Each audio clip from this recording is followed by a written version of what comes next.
to say who won it from the jump.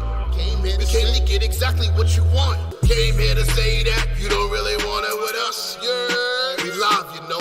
We came here to say that you don't really want it with us. Yeah, the sports show.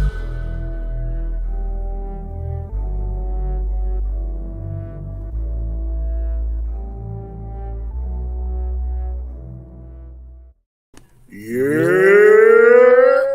Yep, that's shit. Yeah. I love that. It's dope. I really don't because I have to answer that. I got to relax. So you're not gonna say it. You're not gonna say it at all. That's what you're gonna do. Because she's eating. Like she's eating. Hold on, I'm sorry. See how you can tell I haven't done this in a while. Like, here we go with this shit. What's going on, ladies and gentlemen? Welcome back. Well, welcome us back to episode 136. Yes, 136 of the Yerrr Sports Show. I'm your host, Big Baby, a.k.a. the soul of R&B. And at the bottom of the pyramid today, we have started from Pookie. The bottom here. We have Pookie, a.k.a. BK Matt, a.k.a. Maxine Shaw. I'm outside. That's what it is. Say it. I'm outside. All praise the light skin Jesus. What? Why y'all looking at me like that? Did they even make the playoffs this year? I don't even remember. They made the damn playoffs. The first round? They lost. It was the second round. Oh. Hey, hold up. They beat Sacramento. And then they lost to the Lakers. Yeah, second round. It's cool. Hey, man. To our top right, we have the queen, the ruler of the Yerrr Sports Show. Who signed off on that shit?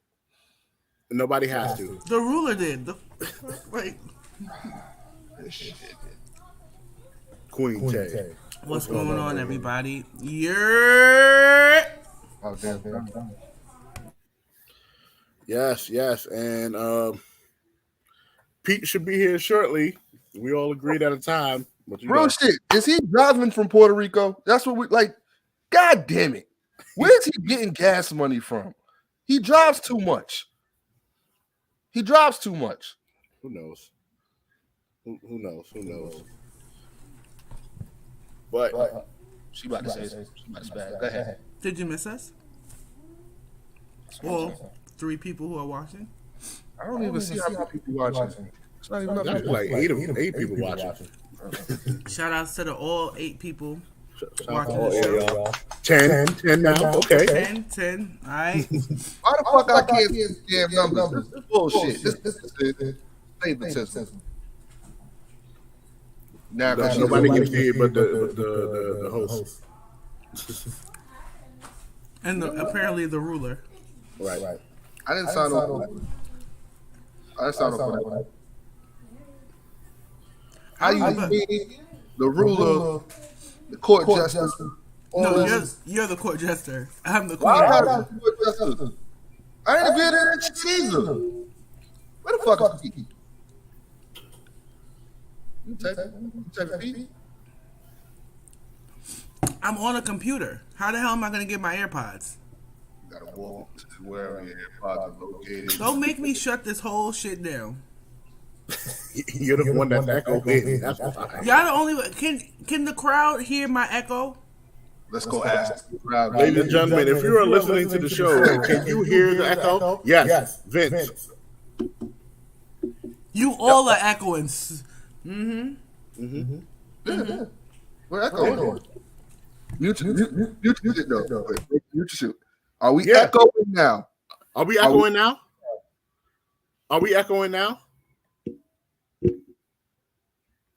Nope. It's not Matt. It is Matt. I hear it from him. The only time we echo is when it comes on when you unmute. See, he said it. No, we're not echoing. Yeah. I just want to. Yeah. Yada.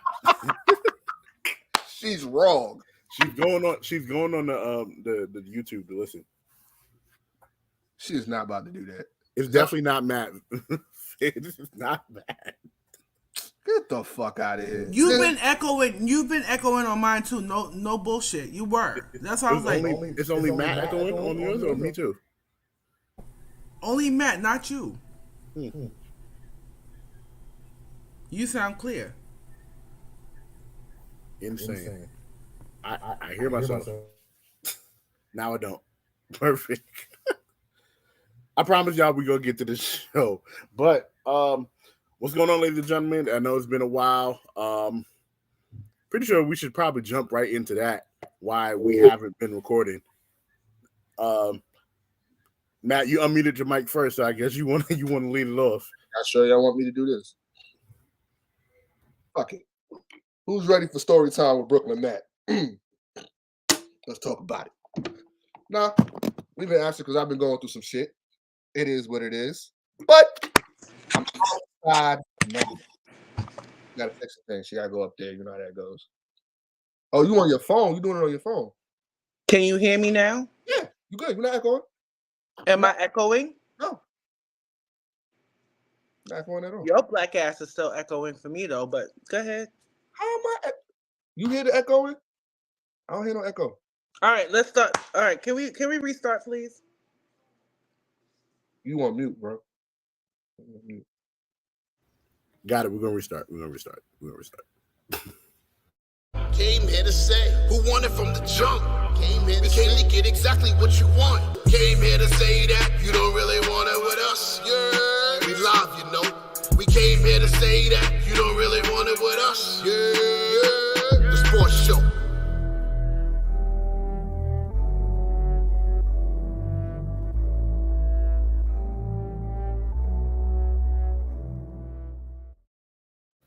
You gotta love being live, y'all. Welcome back. Welcome us back. Episode 136 of the Yerrr Sports Show. I am your host, Big Baby, aka the soul of R&B. And at the bottom of the pyramid, we have BK Matt, who still is praising a light-skinned Jesus, which we don't know why, but he left the playoffs like a month ago. I don't even get it, but we don't let the facts get in between the good story. I mean, I get it. But sometimes we should. It's not even his fault. It wasn't his fault. They got kicked out of the playoffs. It's Jordan Poole. He needs to go. But we're gonna talk about it another time. Jordan Poole Green needs to go too. Draymond Green don't need to go. He don't need to go at all. He don't need to go. Yeah, Jordan Poole needs to go. He needs to go. The best part about Draymond Green is his kids. Wow. I don't even know how to respond to that. Like, why do you say that? You don't respond to it. Why? And at the top right of the pyramid, we have the ruler of the Yerrr Sports Show, the queen, the undisputed queen, Queen Tay. I did not sign up. What's good, everybody? How you doing? What's good? It's been a while, y'all. It has definitely been a while. Pete should be here shortly. You know, teachers just. And you know what's so crazy? We started over, and his ass still not here. Right, you're not starting over again. I rushed, and I have things to do today. Listen, I jumped right in the Uber from work. But unlike my comrades on the Yerrr Sports Show, I always show up. So Matt, can you please get into where we've been? Damn. Just gonna take shots. That's what we do. Okay. I know I pow. So let's. We're not starting the show over again. Take that stupid ass shirt off. I'm mad you even wore that shit. What's wrong with you?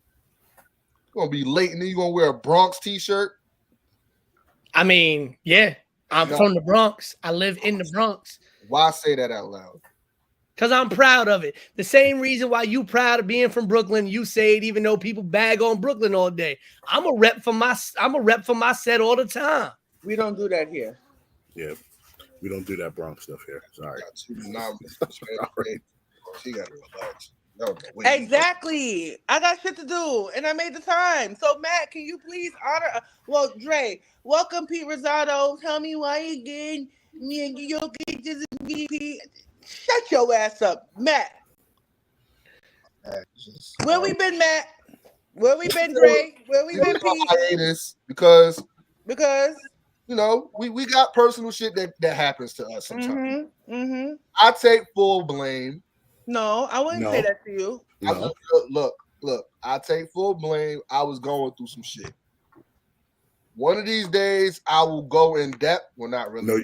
No, you will not. Let's not do that. No, you will not. No. It's okay that she could be out here living like a No, you will not. We're not going there. We said this. We're not doing it. I'm gonna relax. Okay. So the reason why we've been on hiatus, right? Dre decided his job was more important than the podcast. Pete decided that his girlfriend was more important than the podcast. And Matt was being Carl Thomas in these streets. So I was always on time and I always showed up. So please, ladies and gentlemen, if you are listening to the show, just know that I was always ready to record. They are lucky that I love them and they're my brothers because I'm not doing business with these motherfuckers ever again. I feel like I just got hit by the Bronx city bus, which means it's nothing but the dirt. BX12, beep, beep, who got the keys to the Jeep? Nothing but rat I poison. mean, there was a lot. I mean, and Tay kind of like put it together in like one. I'll summarize it in 15 seconds. Not it was. Listen, Dre said that he only want to record for an hour and a half, so we're not gonna sit here for 45 minutes talk about our feelings. No, Matt, but it is more. It is he's more better now. He's all right. You know it is. what I'm I think it is. Why does he keep like what? Well, we are back. As you can see, Matt did his bad bitch move. Every time a bad bitch go through bad things, they cut their hair. Wow. And they start a renaissance. I couldn't even. I'm here for it. I can't even argue with it. I'm outside. I'm here for it. I'm outside. It is curly. You know, he has it. This is all 2023, 2024 is Matt's bad bitch renaissance year. I'm on his Chanel Monet all 2023. Yeah, you know, anytime a girl goes through a breakup or they go through something, they cut their hair. Yo, all praise Nia Long, by the way. All praise to Nia Long for what she said to Janelle They cut their hair and they Monáe. dye Thank it. you, Nia Long. I'm not done. That's a dub. That's a dub.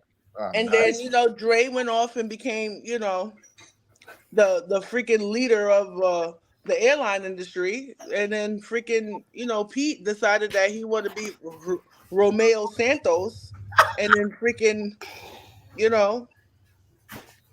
And yes. A little bit more bad money than Romeo. Imagine. I couldn't listen to Bad Bunny for at least 4 months. Imagine. Gotta have the right island. I can't be hopping islands like that.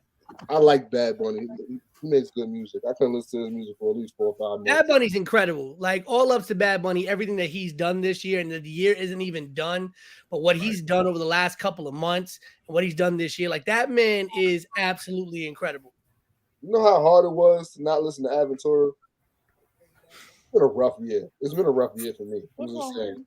I'm just throwing that out there. I don't eat yellow rice and red beans.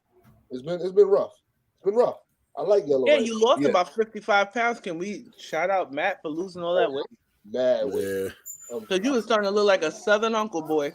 Shout out to my guy Tyree Taylor. Prolific. But I forgot to take Tay summed it up. Tay summed it up perfectly. Not even gonna lie. I don't think I was called Thomas though. Listen, instead of Matt taking the blame again. Yeah, I don't like you just taking the blame because it wasn't just on you. It wasn't on you, and I also said and if we're gonna be for real, I'm the one who said, hey, maybe we should. And then nobody asked Dre's ass to just make the decision without consulting with the rest of them. He just made an administrative decision. Yes, I was going to get on here every week and just give you our content, but I figured nobody wants to see that. So Tavius Tea Time would have been the highest rated show ever.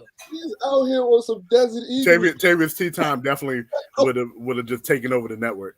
Yeah. Would have been the highest rated show ever. Well, they love Tavius Tea Time. Tavius Tea Time would have been like what putting George Jefferson as a side character in what was a nationwide hit in All in the Family. And then it was like, no, this man's so good, he needs to have his own show. And that's how we got the Jeffersons.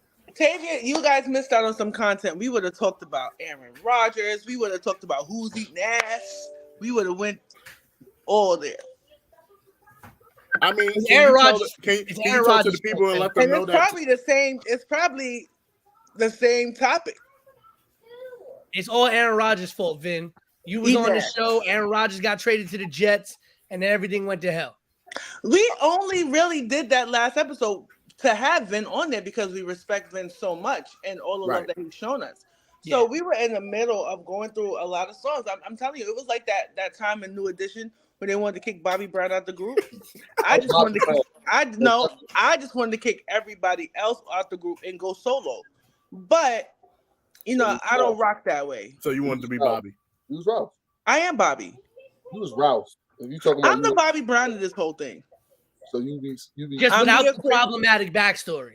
you cooking chicken. Yeah, I'm problematic. Okay, is that what you're I'm talking a man, like guys. I'm a menace, and I know I am, and it's okay. But you're not Bobby Brown problematic, Tay. Well, I don't smoke crack, you know, but I can be problematic. You don't smoke crack and you don't beat on women.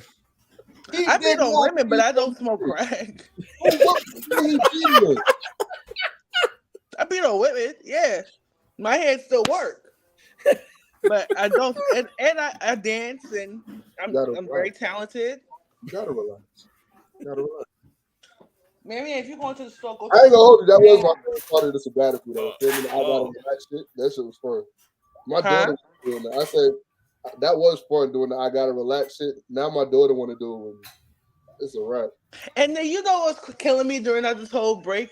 Y'all motherfuckers was like coming out with these random shows and dropping these like one episode of all these extra content. I'm like, yo, y'all want to post all this extra stuff, but y'all don't want to do the show? I bet. What show was we doing? I don't know. We did That's one Brooklyn.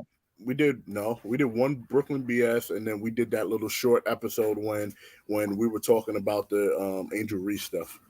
Oh, yeah. But speaking of that, and then when they did to the public, when they did that, they did not ask me if I was free. They did not ask me if I wanted to join. So I really didn't have to come back.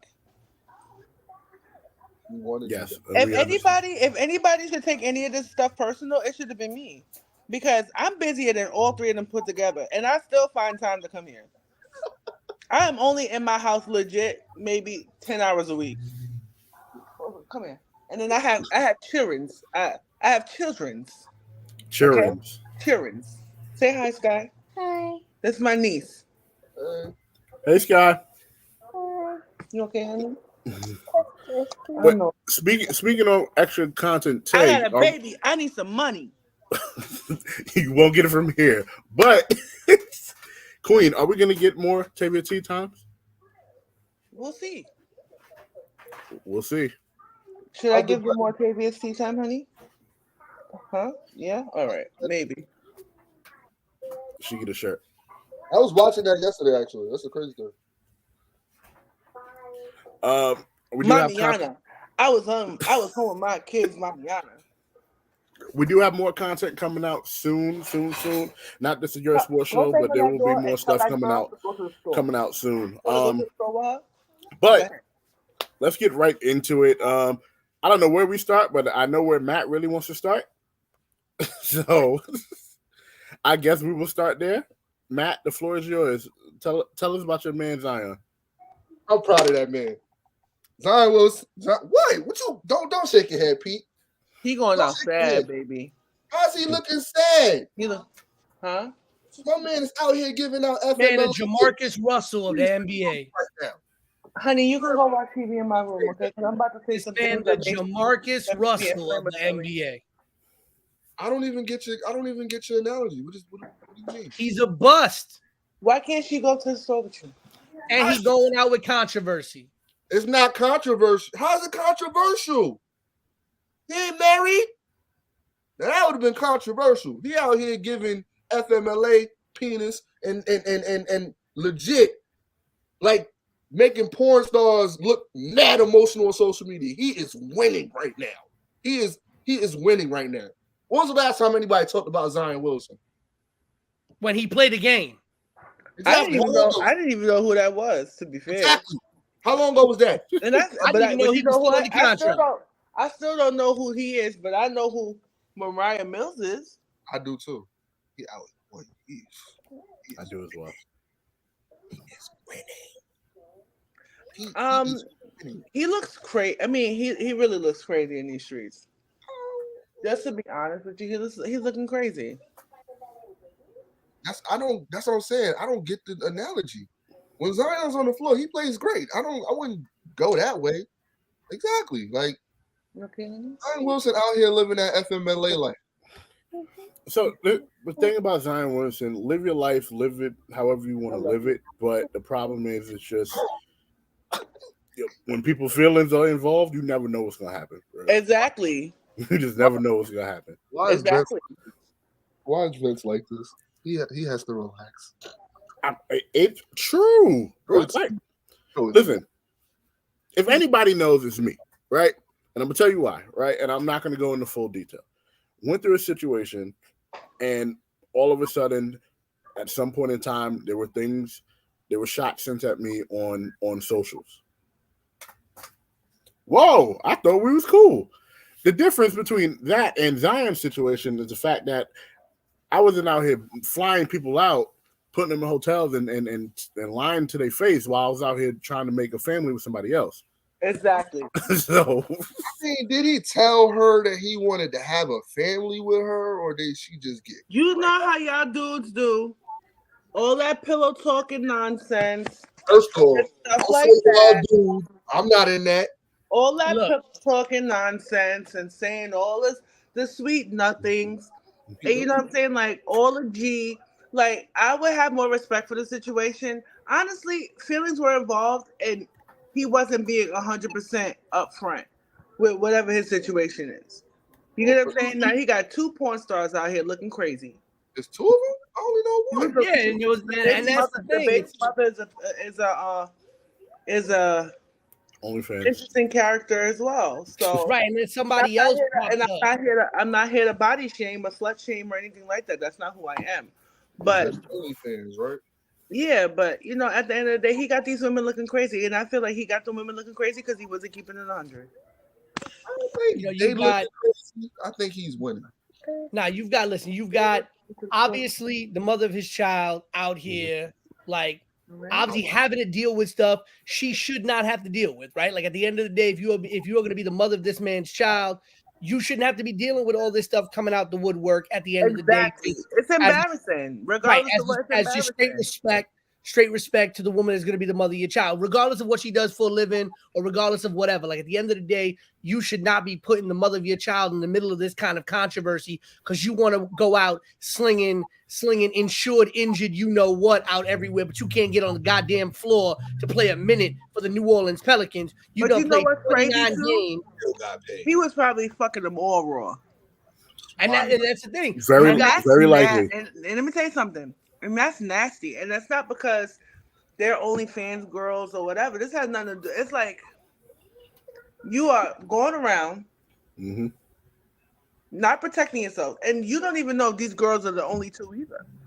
They're the only 2. No, there's another one. There's another one that came out the woodwork last night or today talking about how Zion is a sex addict and he does this with a lot of girls. He goes around and he does this. He hits up porn stars. He hit up OnlyFans models. Like, listen, you know, at the end of the day, like, I'm a classic Misty Stone man myself. You were old as shit. He was real old as Who the hell is Misty Stone? Some 60-year-old woman that You gotta relax. Continue your point, Peter. You're a classic man who like old woman porn. Go ahead. But at the end of the day, like you out here, you was out here, you know, you've got one porn star out here talking about how you've been with her raw. You was with her just a couple weeks ago, out here sharing screenshots of conversations with you, talking about how you want to fly her out to New Orleans. He deserves it.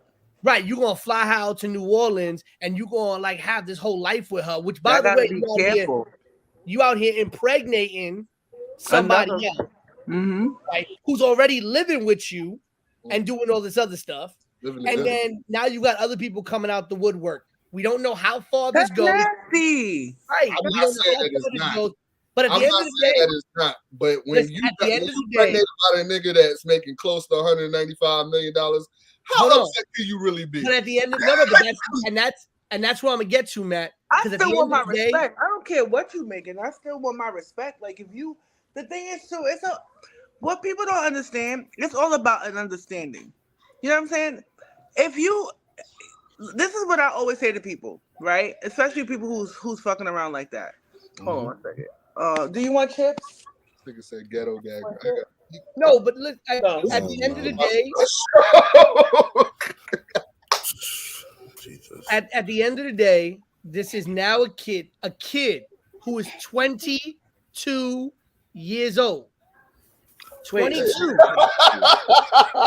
Yo, this is Bali, yo. I don't think so. Yo, he is 22 years old.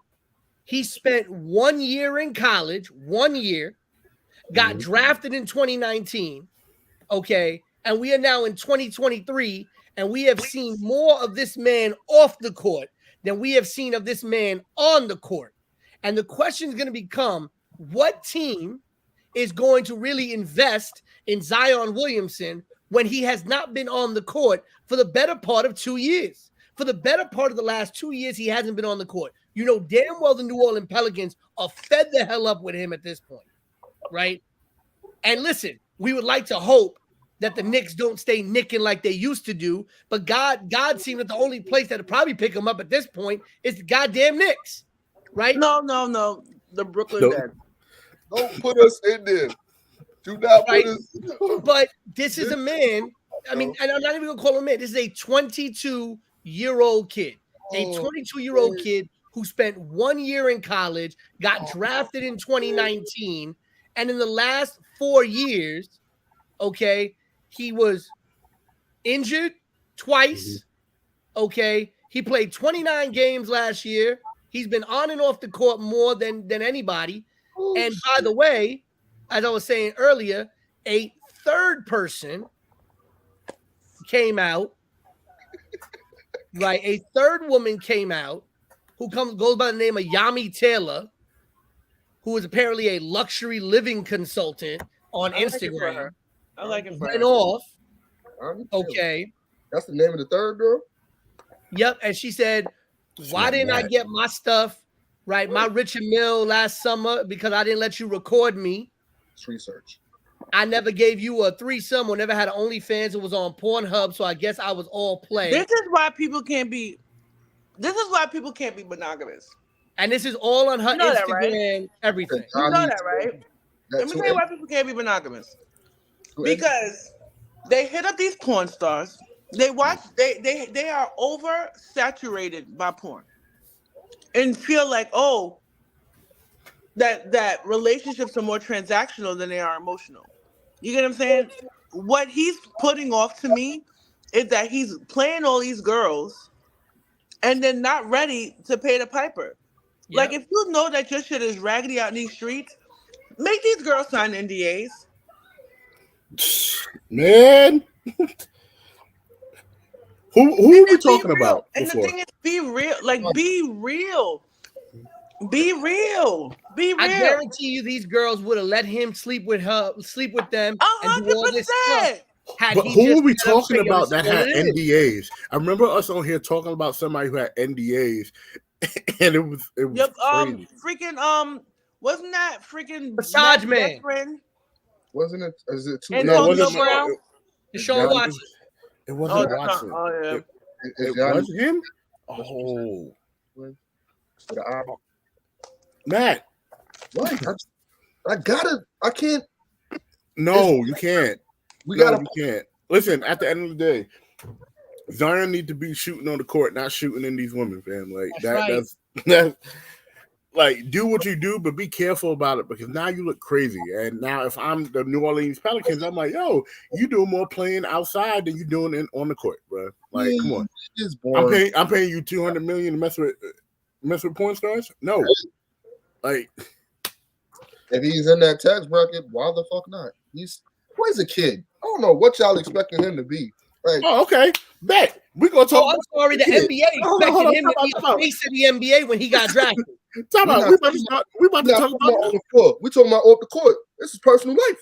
We judge right. his personal life. And you gonna make this man because we can't judge anything that he's doing on the court. So right now he's making his off the court life as messy as could be. This was a man that when he was he's drafted, Aaron Rodgers right now. This was a man. He's Aaron Rodgers. This is a man that when he was drafted, and after he played his first year, what he was doing, the NBA said that this is a man that they could look at as a future face of the NBA. I'm sorry. That means personally, you got to step right. And he ain't stepping right. And if I'm not mistaken, were him and Morant in the same draft class? Yep. Oh, that fourth draft class. So you've got two people in the same draft class, Ja Morant and Zion Williamson, who are both lauded as future faces of the NBA. And they both and this is what's happening. And they both big bugging. Yep. Ja Morant more worse so than what's his name? Zion Williamson. I didn't even know that boy. Apologies to that man because I didn't even know who the hell that was. Because you barely see his big baby looking ass. But that's the problem. That's the problem. This man is out here with $100-something million contract. I mean, like he looked like I just said he looks like a big ass Gerber baby.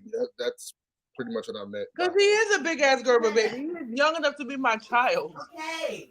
He's 22 years old. This man has his whole life ahead of him, and he is already doing everything he can to ruin it. Same goes for Ja Morant. These are two. Ja Morant is a different fucking animal. Wow. These are two very young men. So, as we transition into that, because that goes into Matt's point about not judging people off the court, we can't say that for Zion, and then we killing Ja right now. I'm not killing him because there's a difference. I'm not killing him. He ain't do nothing illegally. He's just doing stupid. Yes, shit. he did. He's not a licensed firearm owner. And it's illegal. It's illegal to the NBA. That's the NBA. I'm talking about like jail. If we're talking about stuff like that, I mean, he's just fucking his morale as far as the NBA. And I think that's stupid, especially when you got to make what $300 million. He ain't about to make shit. They're about to suspend his ass for the year. I think he still get paid, don't he? I don't think so. You can get suspended without pay. He gets suspended. They're looking at 30 games. And then what came out recently? More than that. What came out recently was that it was a toy gun. My problem with that, I don't believe that. Right. Here's my problem with that, right? If it was a toy gun, right? Why not say that at the beginning? It probably would have softened the blow if we were like, hey, y'all. No, it wasn't. It was just a toy gun. No. Blah, blah. But it makes him sound worse now. Make it sound like he's just making it crazy. He would have sounded stupid earlier anyway. Boy could have been on live with a super soaker. Just the innuendo of everything that he's been through this year alone. Absolutely. That as okay, he feels like he's untouchable. He's mocking us. There's nothing he could have did differently from that other than not be on fucking live with a fucking gun. You stupid motherfucker. That's just, you know what's crazy to me? It just shows you that people be thinking that they have friends that's really not their friends. I would have fucked. If that was my people, if that was my people's for real, and I know that they have a drinking problem. I know they have addiction issues, and I know that they are this close to fumbling their bag. If I gave just a half a shit about them, I'm not going to be enabling their behavior. The problem is, this is a young kid who is troubled. Okay? Troubled. Yep.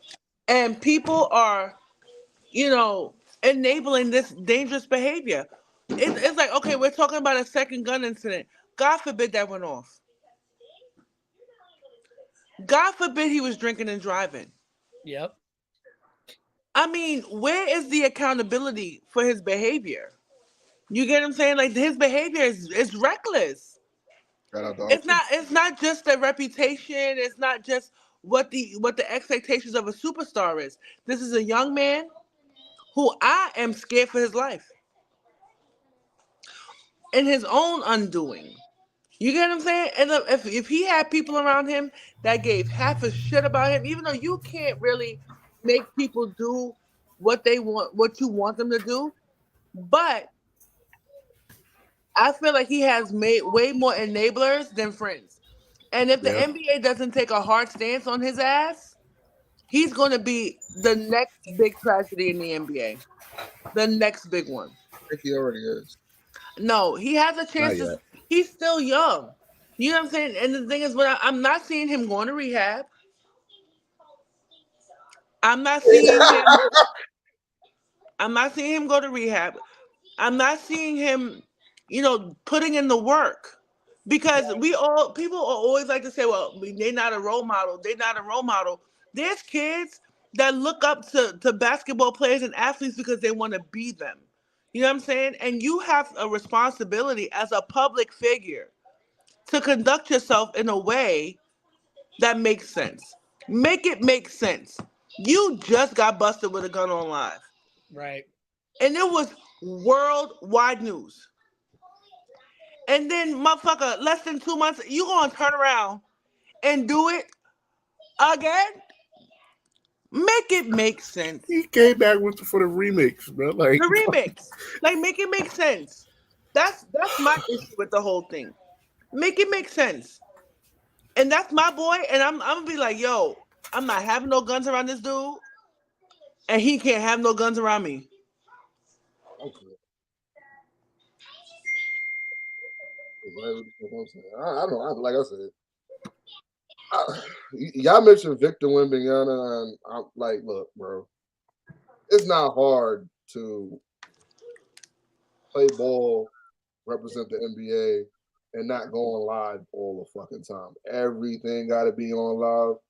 You on mute, Trace? I don't know what you're saying, but real shit. I as much as I blame Ja, man, fuck that. I don't blame his friends. I blame Ja because you are the company that you keep. You let this shit happen to you more than one time. It seems like he's the catalyst for this chaos. Same dude that got you in that shit in Indiana. You just doing stupid shit because you're bringing around people that don't need to be in the space that you're going. Loyalty, I get loyalty, but if it affects your bag, bro, we're talking about 300 mil, bro. That is a lot of money. That is a lot of money you're going to lose. Over 300. I'm saying 300 mil, but I'm pretty sure it's something over. More. It's over. It's closer to 5 because of Nike and Under Armour. Bro, and I mean, not Under Armour, Nike and Powerade.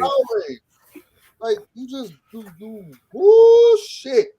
And then it makes me wonder, like, should they be giving these young boys these big old contracts like this? Like, it makes me really wonder, like, where does it end? And then now we're talking about college students making bread now.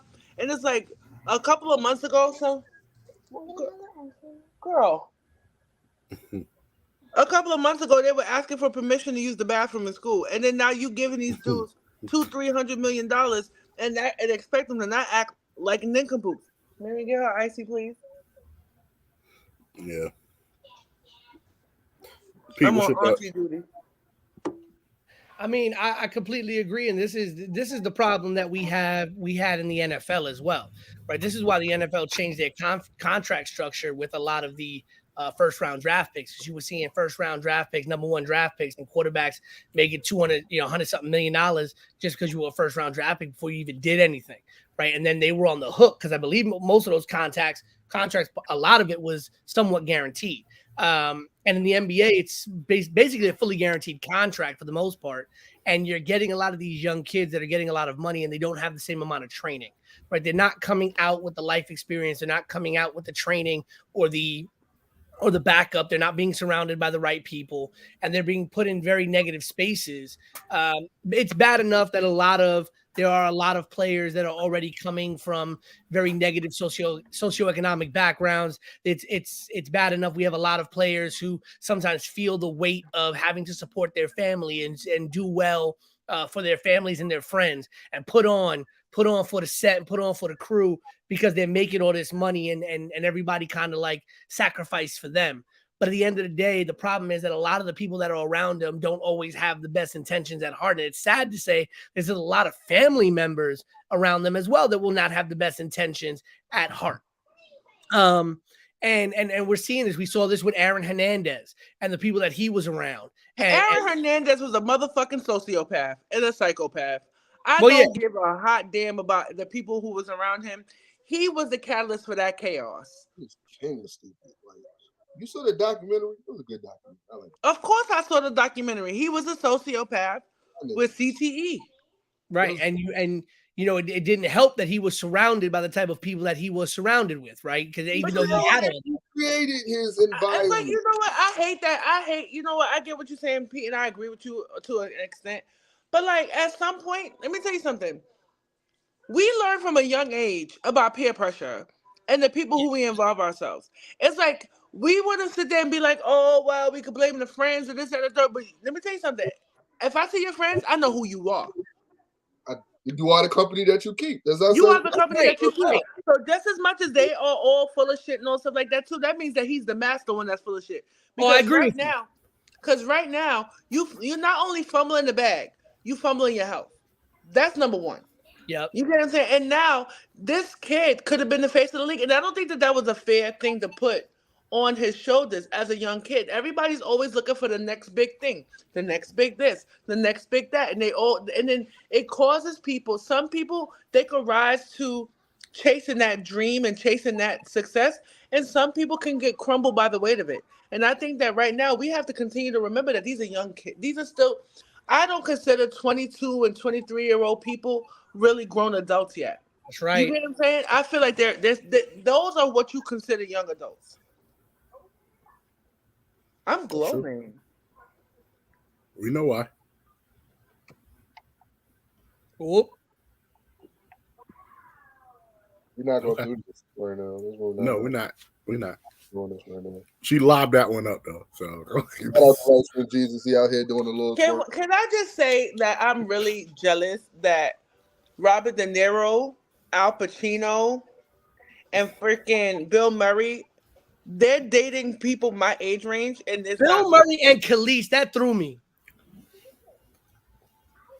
Everybody knows. For some reason, I can see Bill Murray and Khalees. Bill Murray is a cool ass, old ass white dude who's cool as hell.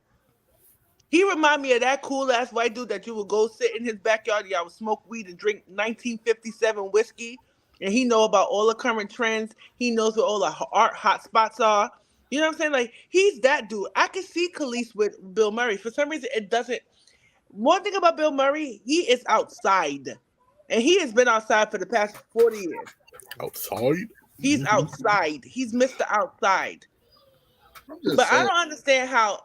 I know Robert De Niro likes black women. Like, I would have had his baby. What the fuck is going on right now? I don't even know. I would have.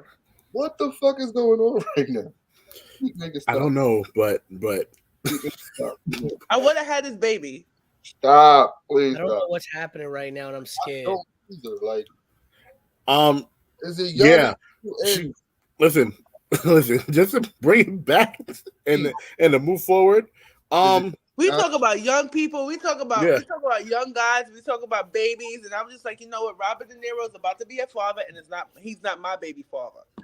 And I feel kind of salty about that. You've been preaching this AARP stuff for a while, so I could be salty about that. No, you're right. Robert De Niro still got an old hot man swag to me. I'm sorry. Did you hear that he's about to premiere the French Montana documentary at the Beacon Theater next couple of weeks? Like, yeah. No. French Montana's documentary was selected to be in the Tribeca Film Festival. Oh, let's go. And Robert De Niro, and I'm going to try to hedge my bets. I'm going to go. You got to relax. Oh, you'll definitely be. You'll definitely be there. I never have to relax. We just had a whole conversation about how happy you are and growing. Why are you putting all my personal business on the podcast? I didn't even say it. I just said why are you putting my personal business out there? You said you was happy. Why ruin that? I can be happy with life. I still want to date Robert De Niro. The fuck? He's like 90. You're like 90. You right. All right. So the fuck. Next. The fuck. And Next now, week, when you see me at the Beacon Theater, I'm wearing. You'll see. He gonna be like, She's gonna be wearing some old ass Medea dress with flowers. I don't even dress like that. I'm in my midlife crisis Barbie phase. Y'all don't see me. Y'all don't see me on the gram dressed like Gemma from fucking Sons of Anarchy. I don't know what's going on. You don't? You gotta relax. So y'all don't see me on Instagram with my ripped up shirts. Vince, I don't. With my stomach out. I don't. Yeah, y'all didn't see me with your six pack out. Yes. Mm-hmm. You're not helping. You egging it on. Making it. I don't have to help. Me up, I don't baby. have to help. Hit me up. I still have a house phone and everything. All right. Moving forward to someone who probably won't have a house phone soon because he's getting released. Let's talk about Chris Paul. Let's talk about Chris Paul. Since we were talking about old men, let's talk about CP3, right? It got the Call cord. me Bobby. It got the cord. Mm-hmm. It's for let you wrap around your hand so it's not too long. It's for emergencies only, but I still have a house phone. I could be his old lady. What did we do? What did we do? Like, how did this happen just now? I don't be sitting there. Y'all was talking about babies and young guys having babies and all this God stuff damn like it, you still ain't give me the name. I'm looking for the name. I can't find the name nowhere. There's a Yanni with two N's. What the hell are you talking about? The third. He's. I can't deal with Matt, bro. He looking at her for content for later, huh? Yeah. Yeah. When them lights go off in the room. Wow. Anyway, CP3 guys. Chris Paul. And shit. I don't like what the Phoenix Suns did to him. How so? They just waived him. Well, it's reported that he's going to be waived from the Phoenix Suns within the next couple of days, right? Yeah. And they're looking, and for the rumor mill saying that they're looking at James Harden. That would be stupid. What? That didn't work before. Why do you think it's gonna work now? So I'm thinking to myself, you don't want Chris Paul, but you want James Harden. Only thing I can give you is that he's going to be in more games than Chris Paul was, but I don't know about that either. Yeah, that's true. It depends, because do you want the ultra healthy James Harden, or who's going to show up and give you production, or do you want the mediocre James Harden who's there to not get fined? My thing is, are we getting comments? Because the comments are looking dry. It's just Vince telling you. Well, so what? I want to see the comments. Hello, Dre. De Niro going to take it to. Exactly. That's what they're going to take Tay to the casino and give her the heat. Put a little good fella in the oven. It's not going to be so much heat. It's going to be room temperature, but it can't be too hot. I got you. Yeah, it's going to be room temperature, not the heat though. Why are we here right now? I'm pretty sure that is broken. And then guess what, Vinny? I'm going to make Dre the Godfather. Oh, I'm for it. I'm for it. So y'all cool with having little fuckers is what you're telling me. That's what you're telling me. Yeah. There you go. Because he'll be my dirty grandpa. God.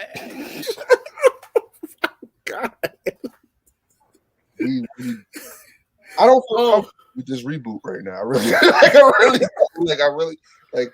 Pete, how do you feel about the Chris Paul situation? I'm kind of at a loss of words right now. No, I think. Listen, find the words. The only way I'm going to find the words. The only way he's gonna take me to his house with a private taxi driver. Listen, I think. Just continue. I don't want to be here right now. So I'm trying to say, just fix it, Jesus, fix it. Not fix it, Jesus. Pete, find the words.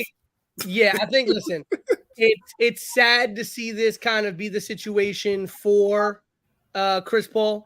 Don't get me wrong, because we've seen this career happen. He's just mad that it's not a Bronx Tale.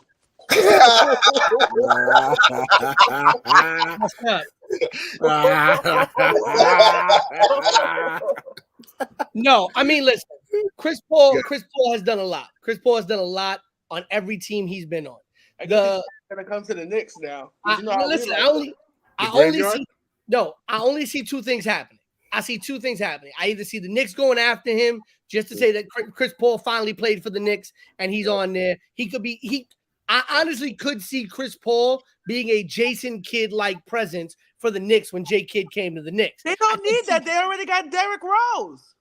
Well, get rid of Derrick Rose. His knees can't play in the NBA anymore. But we got what you want to keep Julius Randle bum ass. I don't understand you. Yo, Julius Randle needs to. Julius Randle needs to go. Listen,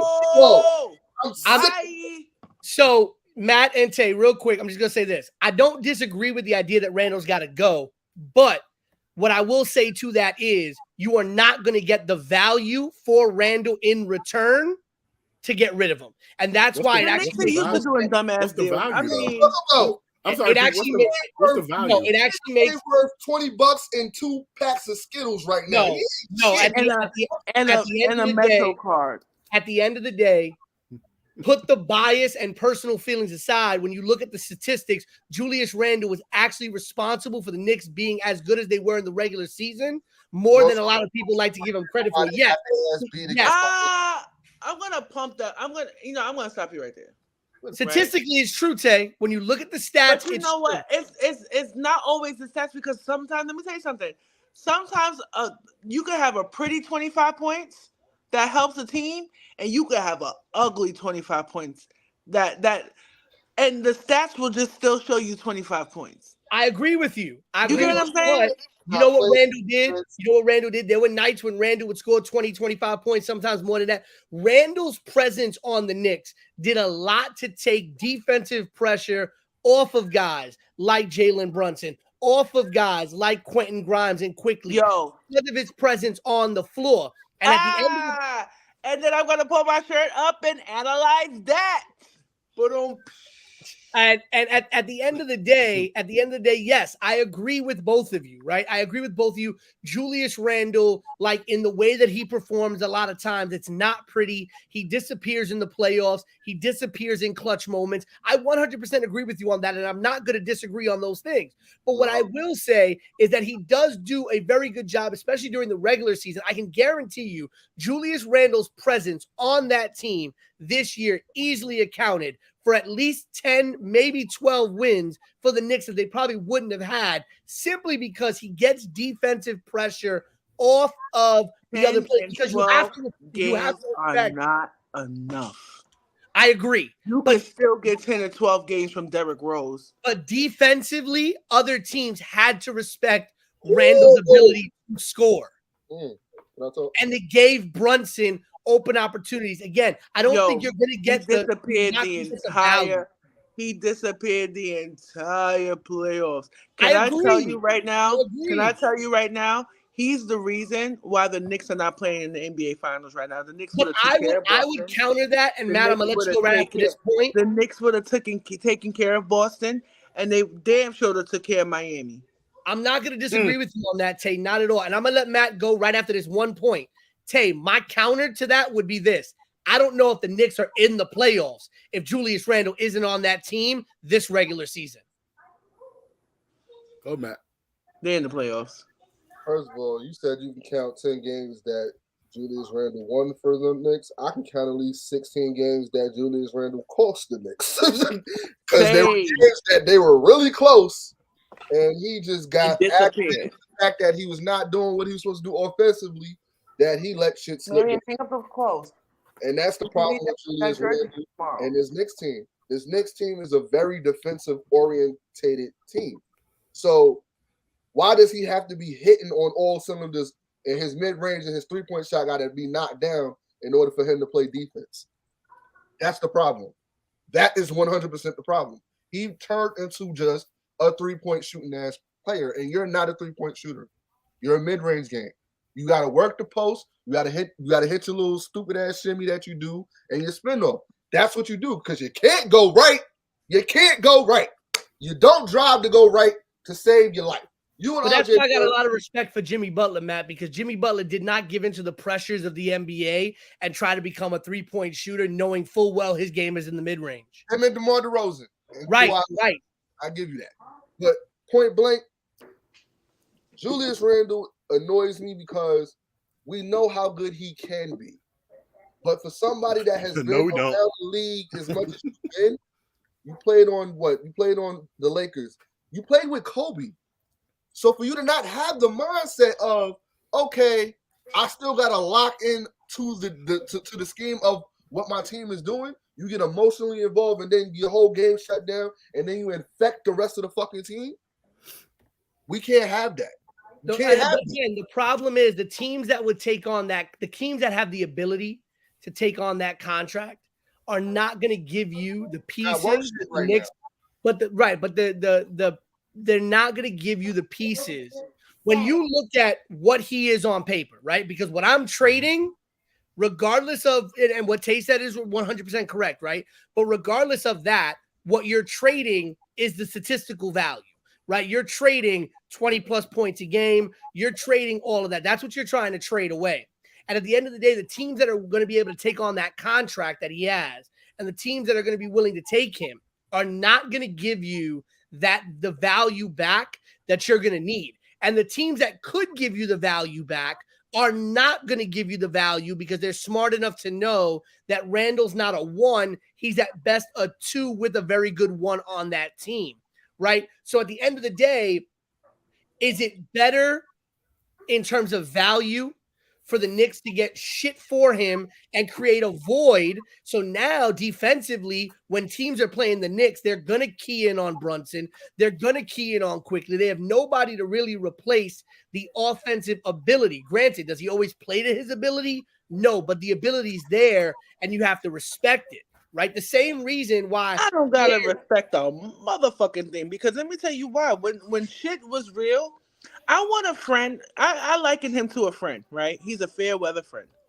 He's there when it's good. He got your back when it's good. But when I need him the most, he is nowhere to be found. Oh, bitch. Sorry. He's a bitch. I'm sorry. Yeah, like I said, with the stats and all stuff like that, like, you know what? I'm not going to be like, I hate to just throw a player by the wayside because they do have great ability or whatever, but Julius Randle is not great.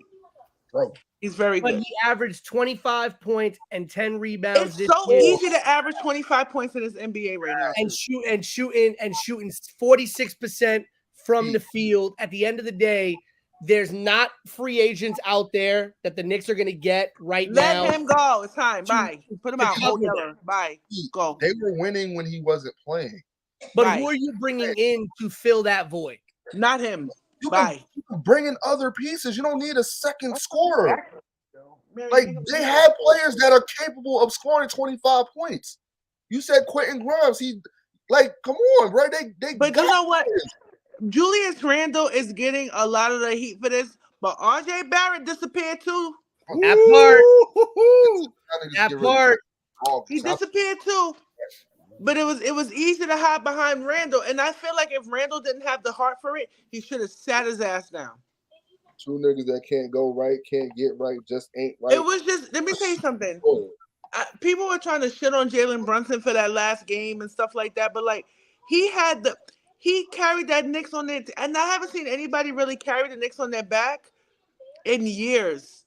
Him and what's his name? Fuck. That reminds me of Josh Hart. Him and Josh Hart, they carried the fucking game. Yeah, that reminds me of that was Ewing like. At the end of the day, if you're looking at free agents coming into the season, coming into the 2023 season, and you're looking at just forwards right now, there's really not a lot out there, right? Middleton has a player option. Porzingis has a player option. I know he's wanted to come back, but I know a lot of Knicks don't want him back. I'm good. Hey, y'all looking for a 20-point per game scorer? There you go. Right. Kuzma's a free agent. Dylan Brooks, right? Dario Saric. Dylan Brooks. Right. The guys who are out there aren't exactly, the guys that are going to fill that void right now in terms of having Julius Randle didn't fill that void either. I would take but again, like you would assume Middleton's not going anywhere, and we ain't taking Draymond in New York. Are you taking Harrison Barnes? Are you taking? You don't know that because Brook Lopez is due for a better contract than what he is. They might not. Brook Lopez perform this season. You're going to take Brook Lopez over Chris Middleton. I'm talking about Milwaukee re-signing Chris Middleton. They might give Brook Lopez that money. Well, no, he has a player option. He's going to opt in. Opt out of that shit. He's going to want Brook is Brook is unrestricted. Right. Middleton has the player option. Right. So Brook is more likely to walk than Middleton. Right. When we're talking about unrestricted free agents, honestly, they're not going to be able to throw money at him if Middleton opts in. Honestly, who are you going after? Listen, you could take Dylan Brooks. You know, Kelly Oubre Jr. hasn't proven to be that great, right? You could take Harrison Barnes. You could take Yerrr Sports with 7 years out of OKC.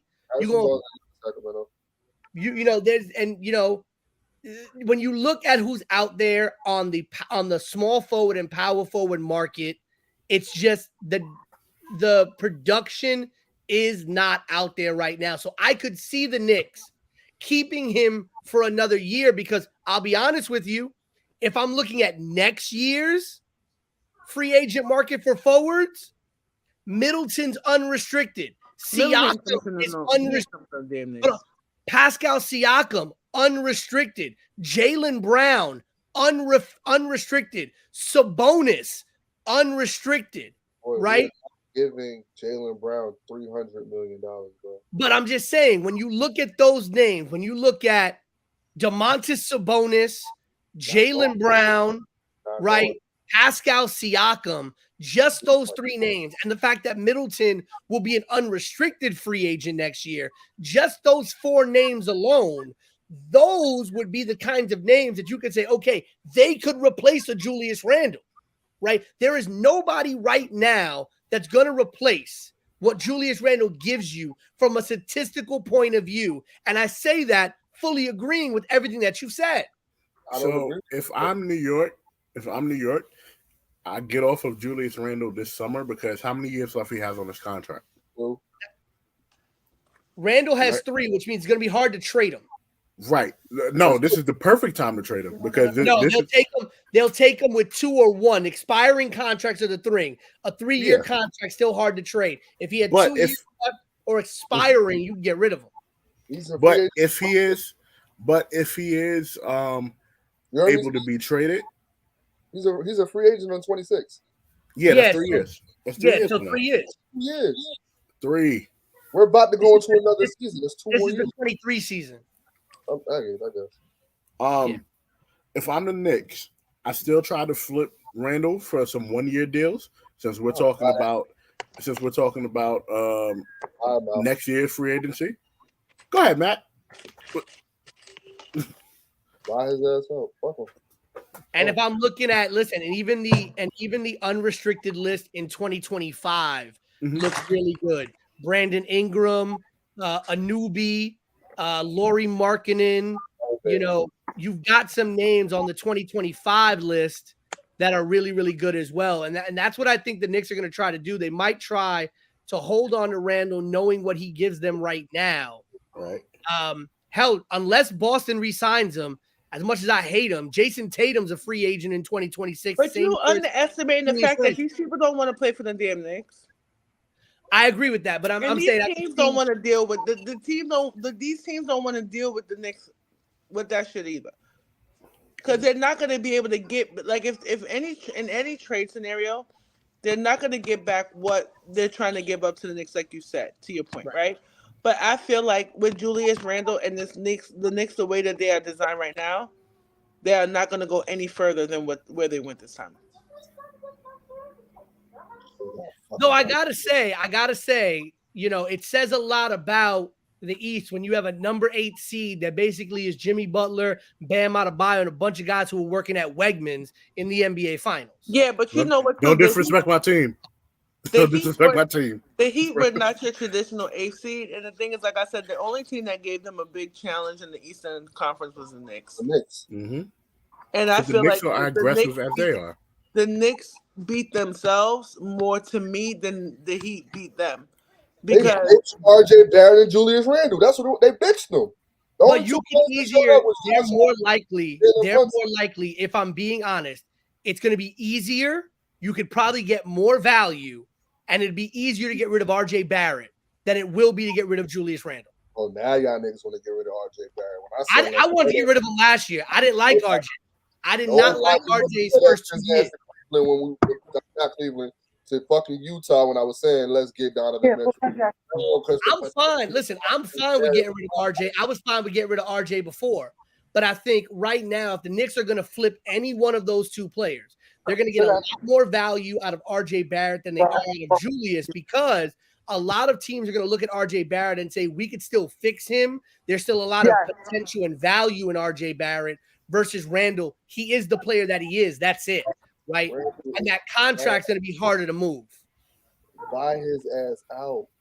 You're not wrong, man. RJ played better, but they both disappeared. But let me tell you something. They both got bitched. I don't think RJ Barrett played the way that the Knicks expected them to play this series. The only person I feel that played their heart out was Jalen Brunson, because at the end of the day, I don't know if Julius Randle was hurt. Fucking excuse. Fuck him.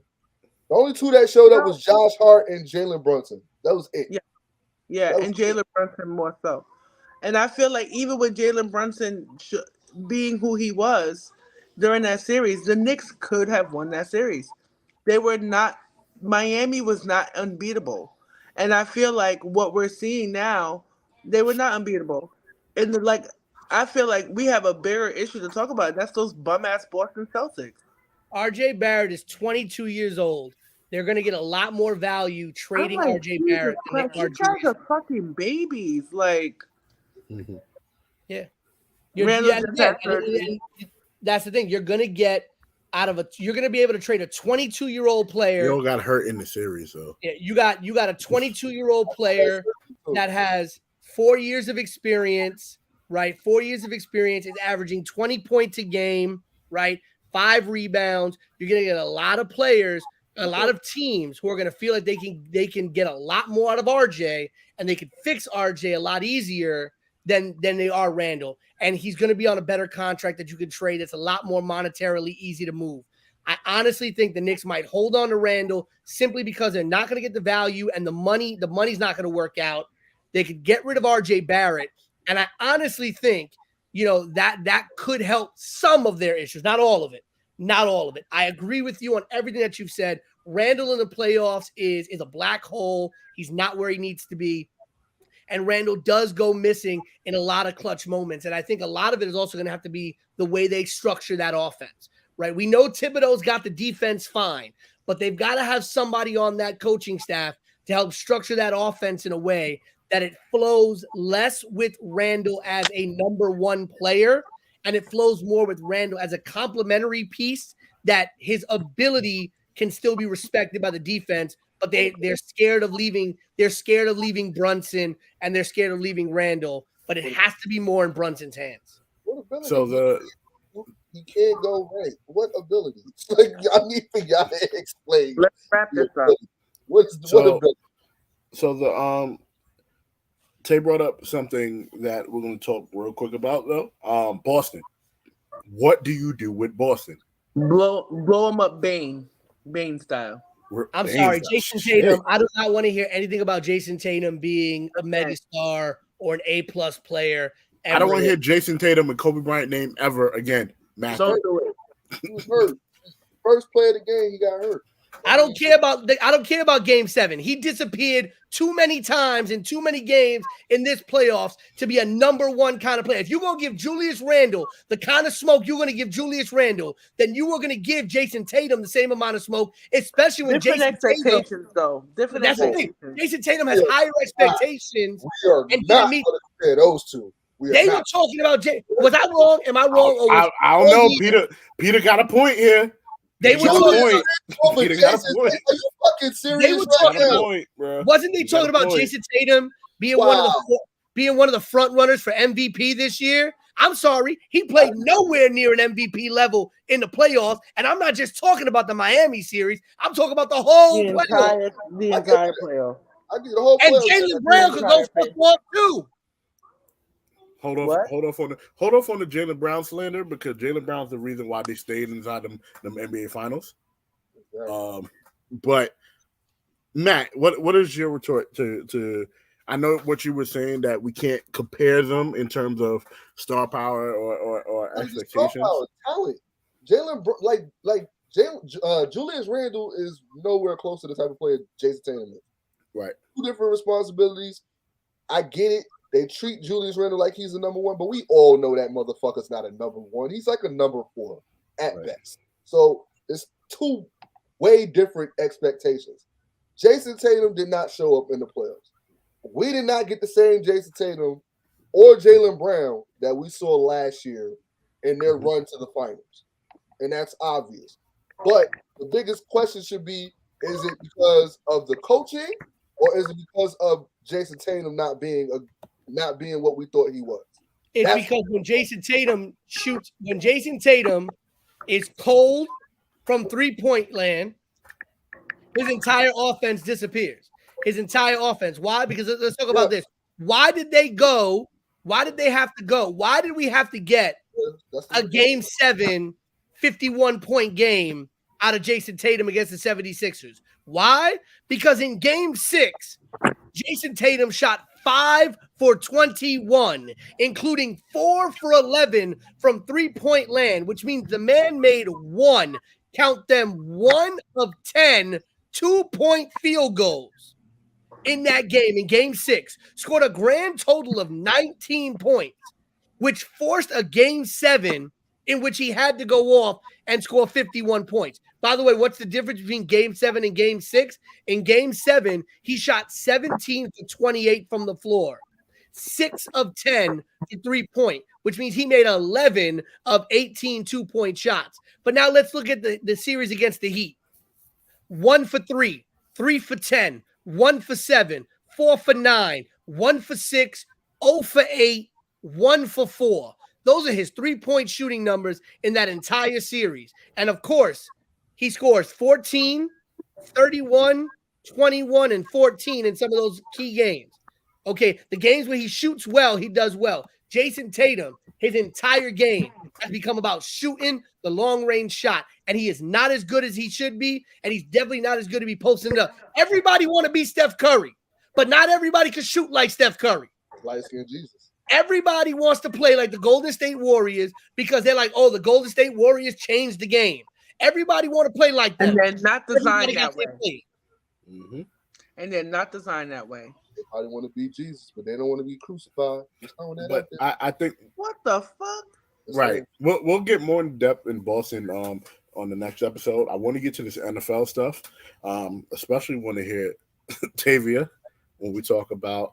I need Tavia to say it when we talk about Aaron Rodgers. Aaron Rodgers is going to bomb on the Jets, baby. He is outside smoking weed, go to all these Taylor Swift concerts. Hold on, Queen. Can you say what Aaron Rodgers is called? What is he called by people? I need you to say it in the only way you can say it.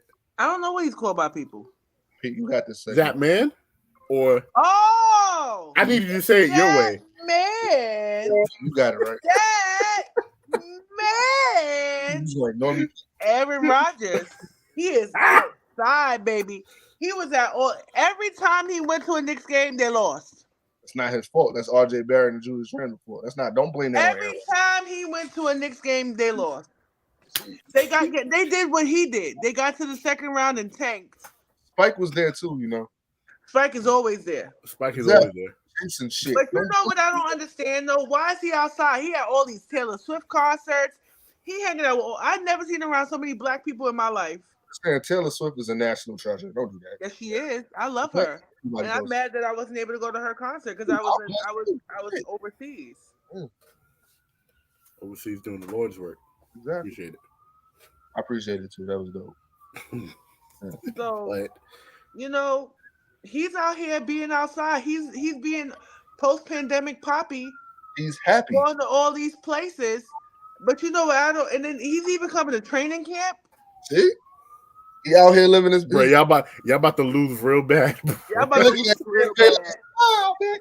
He acting bad. Y'all about to lose real bad. It's gonna be bad. My man being too responsible going to training camp, bro. Y'all about to get smoked this season, bro.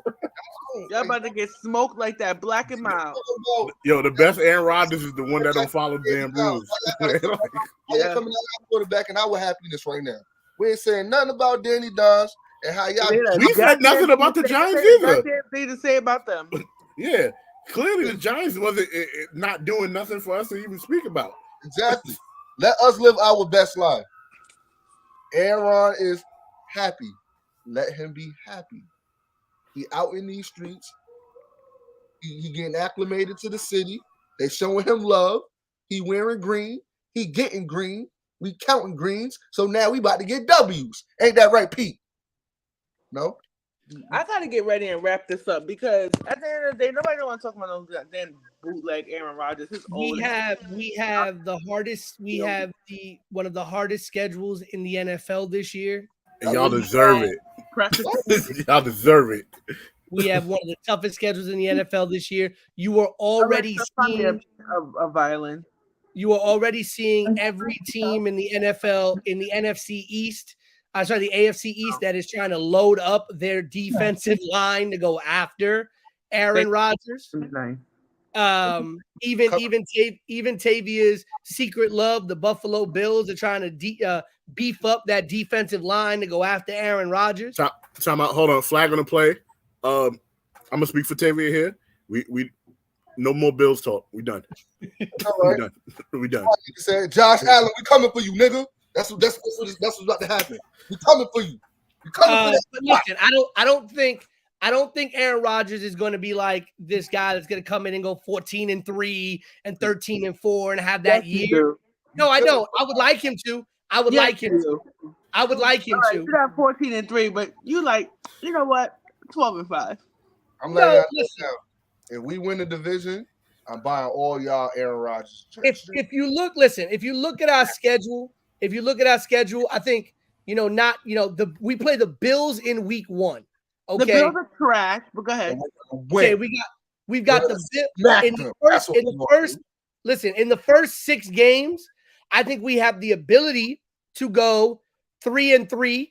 Okay, because I think we lose to the Bills, we beat the Cowboys, we beat the Patriots, we lose to Kansas City, and we beat the Broncos. They're gonna beat the Cowboys? I think we can beat the Cowboys. What kind of question is that? Right. Bills too. I don't know. So that's I don't know. Hold on. That's 3-3, right? Guys, I gotta jump. All right, Queen. All right, Queen. See you guys next time.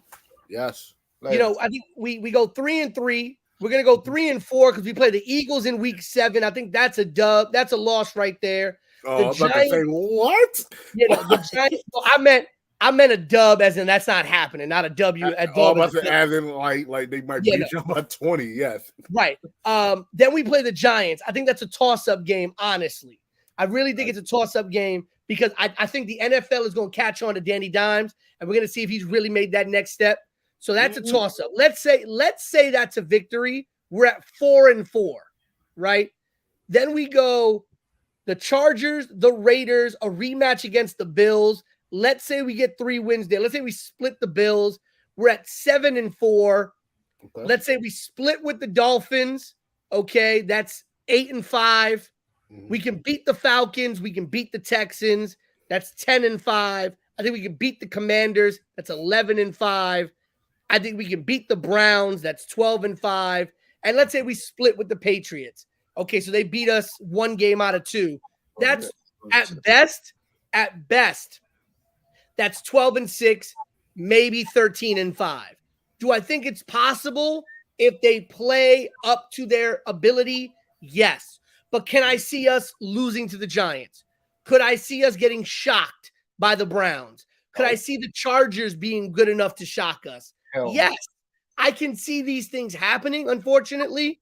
And I could see. Listen, could we lose? I don't think we should lose to the Cowboys, but could we lose to the Cowboys? Yes. I don't see that. So when you think about the schedule, do we have the potential to go 13-5, maybe 12-6? Yes. But is it possible 1 or 2 games swing that we're 10-8 and not 12-6? Yes, I do see that. So would I like to see Aaron Rodgers go off? Of course I would. Would I like to see Rodgers to Garrett Wilson? Would I love to see Breece Hall running through defenses? Would I like to see our defense take that next step and be locked down? That's going to be our X factor this year, Breece Hall. Right. Would I like to see all that happen? I would. But I also am being very realistic and understanding that that's asking for a lot, right? That's asking for a defense to take a step up.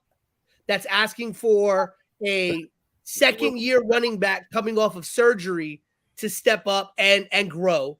That's asking for a second-year wide receiver to connect with a veteran quarterback and explode. And that's also asking for a receiving core that really has nothing outside of Garrett Wilson, really, to do well. So it's asking for a lot. Could all those things coalesce and give us what we want? Yes. But I also need to be realistic. I'm a fan. I love the Jets, but I need to live in a realistic world. Matt? Disappointing you, Pete. I have us going at least 13-4 or 14-3.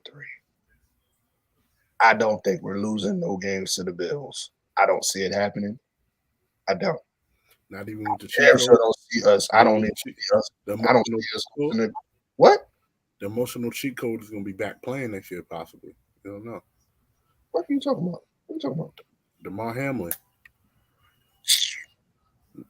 We ain't losing to the Bills. Okay, so if we sweep the Bills, you say we beat the Bills, we beat the Cowboys. You saying we sweep the Patriots? Hell yeah! They don't. Okay. They don't have nobody.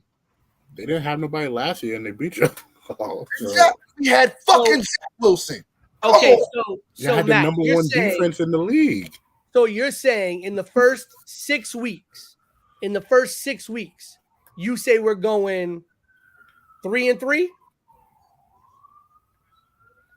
Because we're going to beat the Bills, beat the Cowboys, beat the Patriots. We're not beating Kansas City. We're not beating the Eagles. You don't know about that. You don't know that. When I agree with whoever lived this comment, I think we do. Listen, I always say, even when it comes to the NFC, when it comes to divisional games,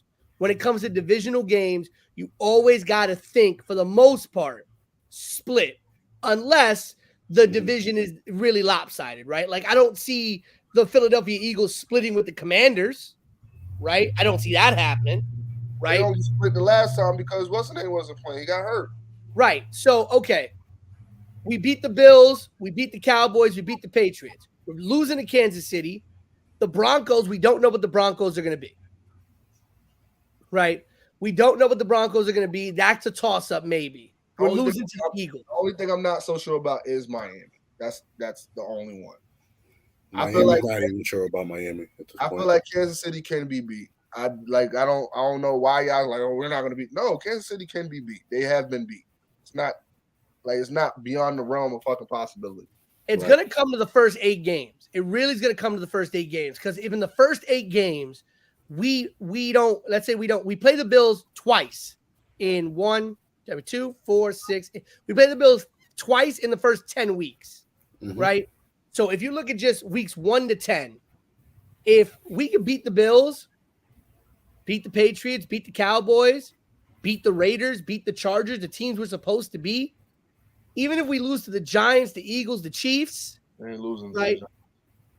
That we're still going, 7-3, But again, it's really going to depend how we respond to those first couple of weeks.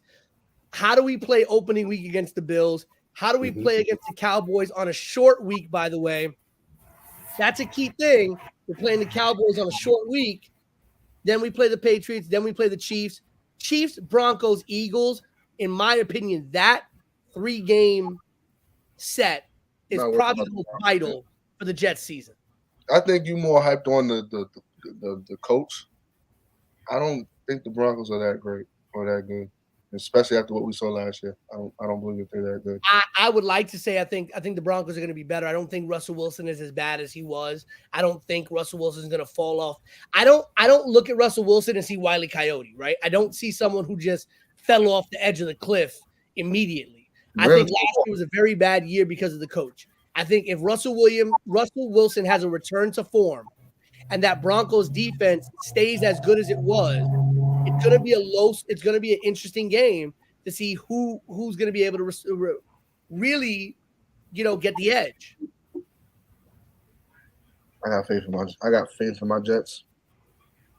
I'm telling you now, we're winning the division, and I'm taking bets, Dre. When we win the division, y'all all gotta wear Jets. All gotta wear Jets jerseys. I will wait until everybody is present to agree to that. So, because I will not agree for Tay, and then I get cursed out. So I won't be doing that. Winning the division. All right, Matt is calling them winning the division. Coming for you, nigga. That's what we got. Okay, Matthew. There. Like, coming for you. They get it.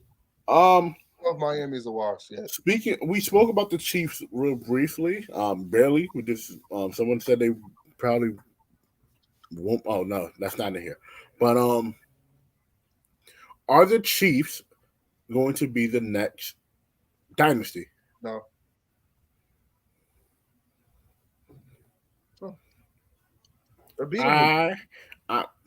Yes, but so were the Patriots as well.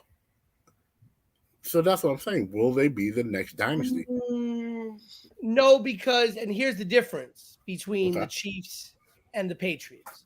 Right. The Patriots made do with essentially, they were, for lack of a better term, they were the ragtag team for a while, right? They didn't really have a lot of big name stars. They had a lot of guys who just stepped up, next man up. Like, don't get me wrong, they made guys into stars. Teddy Bruschi was made into a star because of how he played on those teams, right? But for the most part, they were kind of, they didn't have a lot of good big name wide receivers. When they got Gronkowski and they got, unfortunately, when they got Hernandez, right, they had some big names, right? But for a long time, the Patriots were a team that did very, very well without a lot of big name stars. And they were also able to keep a lot of their guys in-house because guys agreed to less money to play for that team because they knew how good it was. Right. Unfortunately, the Kansas City Chiefs don't have that same luxury, right? I don't think Travis Kelce is going to agree to take less money, or Patrick Mahomes already got his contract, right? And we're going to see that as these numbers start to balloon, it's going to become a lot harder to surround Patrick Mahomes with the offensive line, with the defense, and with the receivers that he needs. And at the end of the day, if it's just the Travis Kelce, Patrick Mahomes show, you're going to see a lot of what we saw in Los Angeles. Sorry, not Los Angeles, in San Diego for a lot of years with the Chargers when you had the Phillip Rivers to Antonio Gates show. They had one of the greatest quarterback to tight end sets in the NFL, but it only got them to a certain point. We saw that out of the old Chiefs too, right? When it was just Tony Gonzalez and Tony Gonzalez and friends. Right, Tony Gonzalez and friends, and they just were not, it only got them to a certain point. They weren't able to get over that hump. And I think you're going to start to see that unless you get guys like Travis Kelce to say, I'll take less money to stay in Kansas City, Patrick Mahomes to restructure those contracts. It's going to be really tough to continuously put talent around them. And I don't know if Kansas City necessarily has the ability to develop young, fresh, inexpensive talent to keep around that team. So I think they're going to be a dynasty in the sense of like they're going to be able to do a lot in a short amount of time. They're going to win a number of championships. They're great.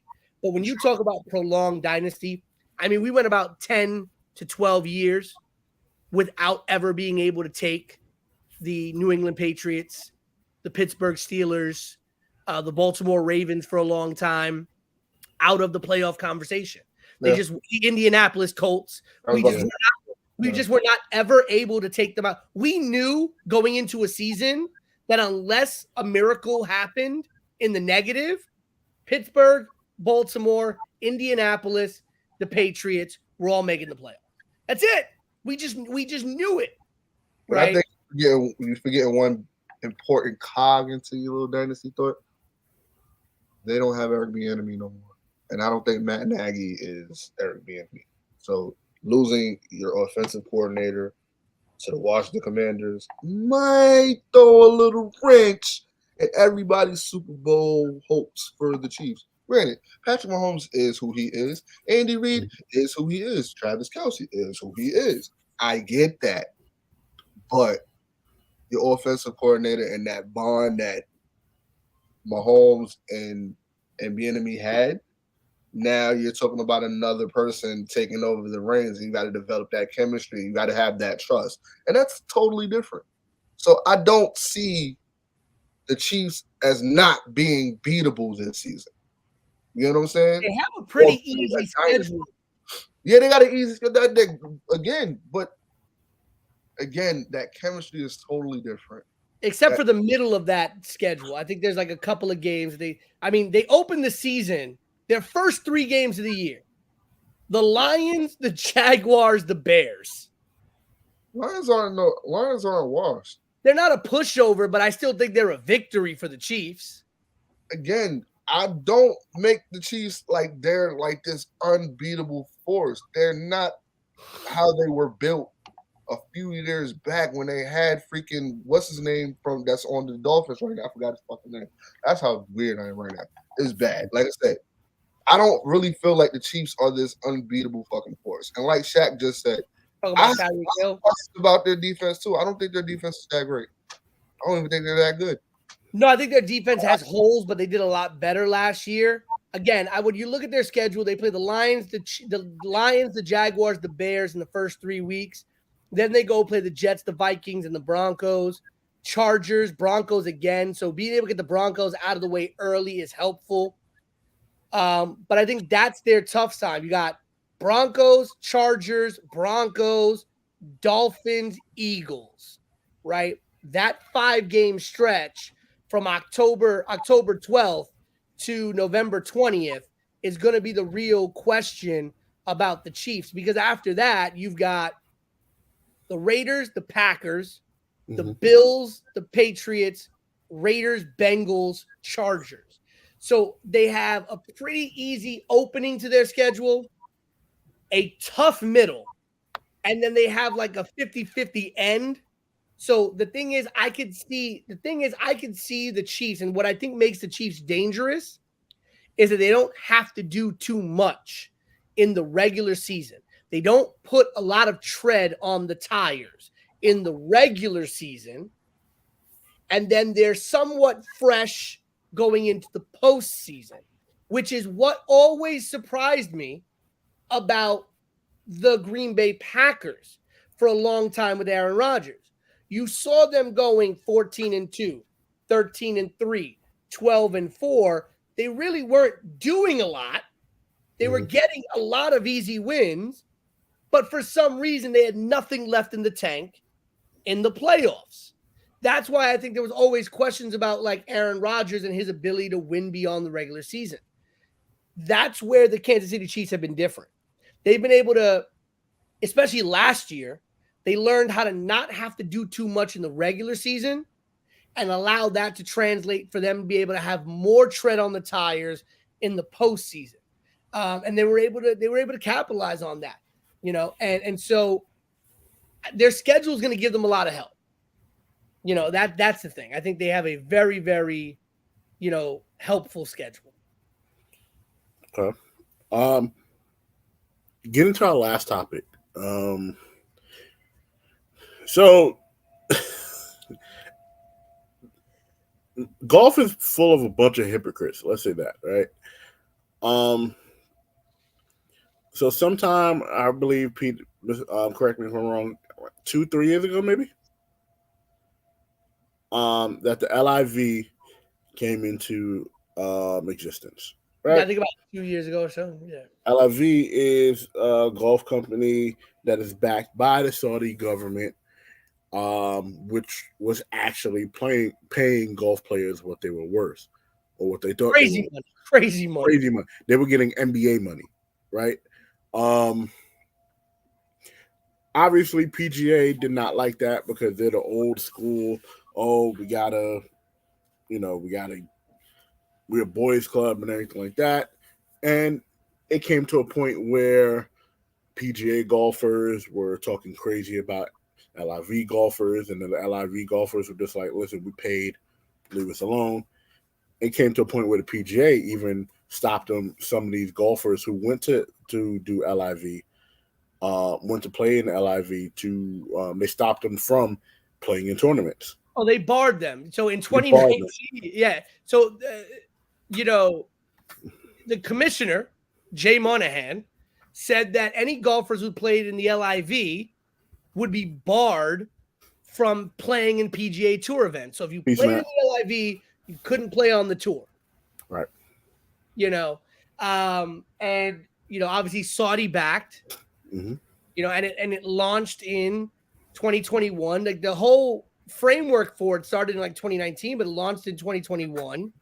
And, they played in some, I don't want to say backwoods courses, but they couldn't play on the major courses. They couldn't play on a lot of things, and, it was different from the PGA in the sense that it was they had a prize pool at the end. Right. Yeah. So as of Monday, I believe, the PGA and LIV have came together. They have merged, and now they will all play under one roof, which will still actually be the PGA. And the PGA, from what I've been told, is getting the same backing as LIV did now. So, Pete, I gave my thoughts on it. I think the people in the PGA are a whole bunch of hypocrites. What are your thoughts on it? Yeah, so it's interesting because the PGA Tour had actually been in lawsuit with LIV, antitrust lawsuit. Obviously, this merger now would end all pending litigation. The PGA Tour commissioner did acknowledge straight out that he would be considered a hypocrite, right? He's like, I accept all the backlash. Essentially, the merger would combine the PGA Tour and LIV Golf's commercial businesses and rights into a new for-profit company, which will also include the PGA European Tour, also known as the DP World Tour. So essentially, the Public Investment Fund of Saudi Arabia is now going to invest billions of dollars into the new for-profit company that is going to happen. And a lot of people are comparing this to, the merger of Endeavor and WWE, right? Like all of a sudden it's like, oh, we got all this stuff and now this is happening. Right. But yeah, it's basically deal talk started about 7 weeks before the announcement was made. But here's the funny thing. PGA golfers didn't know anything about it until the day it was announced. Which is nuts, right? Like nobody knew that conversations were happening. Nobody knew that there was any deals being talked about. There were golfers that learned about the merger when the news broke on Twitter. Like, imagine working at a job. Like, you work for an airline company, Dre. Imagine going to sleep knowing that your company is owned by company X and waking up in the morning and going on Twitter to find out that American Airlines and JetBlue are merged. Like, wait, what? Right. And when you walk in, you're walking into a meeting. It's like, yeah, this is what's happening. Right. So it's interesting there, right? And you had a lot of players who really held a lot of, were very upset, right? And a lot of players who were lured away with big money.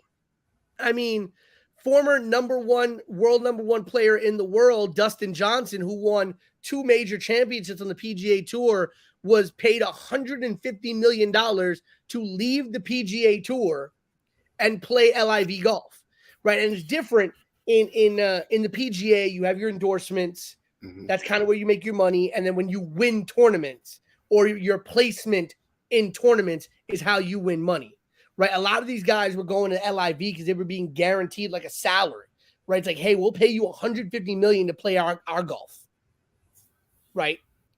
And a lot of their endorsements, like if they were able to keep their endorsements, like a lot of the guys were like, why wouldn't I go? Right. You know, but for the last year and a half, 2 years, you had PGA golfers who were forced to resign from the PGA to go play LIV because they were told, well, if you go play LIV, you can't play in the PGA ever again. Right. So there was this whole hubbub about that. And then you had antitrust lawsuits in court.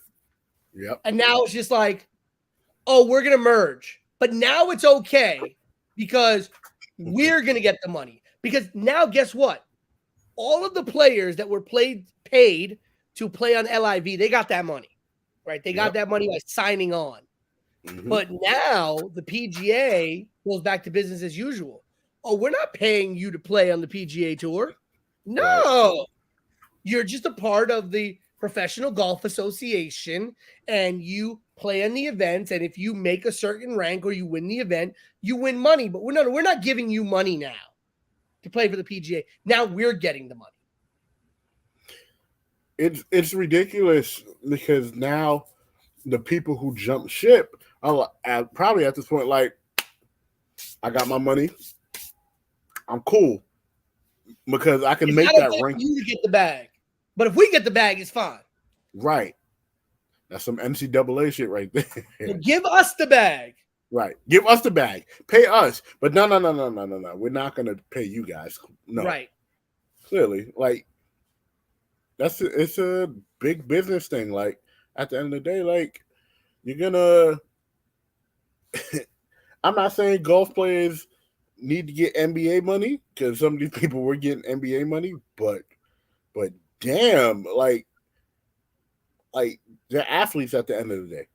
No matter how you see golf is a sport. In order to do a sport, you have to be an athlete. And athletes deserve to get paid for their services. They also don't deserve to get paid pennies, but they shouldn't. I think LIV, because of where the money came from, we're just throwing the money at people. Oh, but here we go. Some news just broke. Oh, God. Golfers who remained loyal to the PGA Tour, not those who left to play for the LIV Golf League, will receive equity shares in the new for-profit company being formed by the PGA DP in Saudi Arabia. So the new PGA Tour Policy Board member, Jimmy Dunn, said that current tour members who stayed loyal to the tour will receive equity in the new company based on a yet-to-be-determined formula. Several top yet to be determined reportedly turned down guaranteed contracts worth as much as $100 million from LIV Golf League officials. Yep. The players who left the PGA Tour for the LIV Golf League will not be able to participate in the new company's equity plan.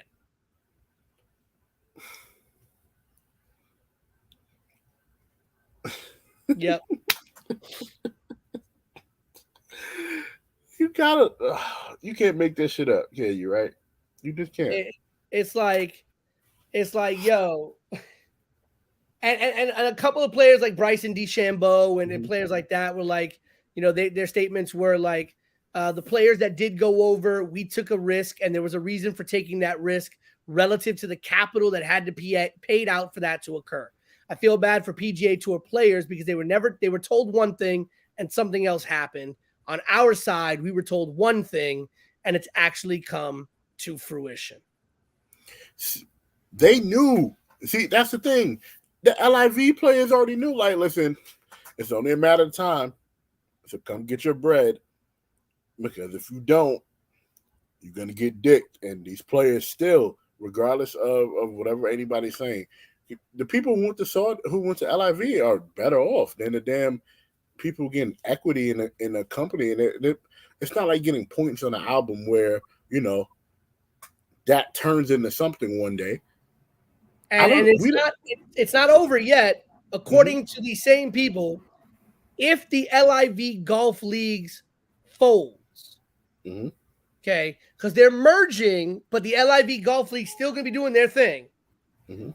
If the LIV Golf League folds, a committee that includes current PGA Tour members and administrators would determine potential punishment for players who left for the LIV Golf League but want to apply for reinstatement to the PGA Tour. I think we would form a panel, including tour players, that evaluate what the terms would be. Remember, they're coming back to compete on tour, so they have to be confident that they would be good enough to continue to play, and they have to be willing to incur the penalty for having left.